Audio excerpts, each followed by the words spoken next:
ఆజ్ఞాపిస్తుంది. అలా గుండీచా ఆలయానికి చేరుకుంటుంది. కానీ ఆలయం ద్వారాలు మూసి ఉంటాయి.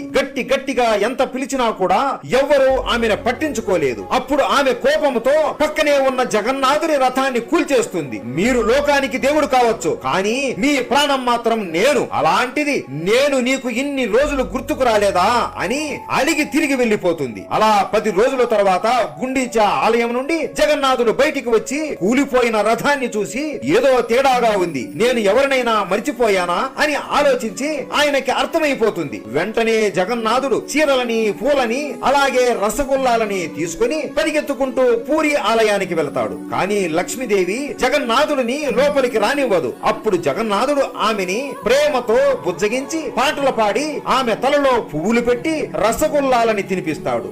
లక్ష్మి మాట మనసు కరిగిపోయి జగన్నాథుడిని క్షమిస్తుంది. అలా జరిగిన రోజుని హేరా పంచమి అని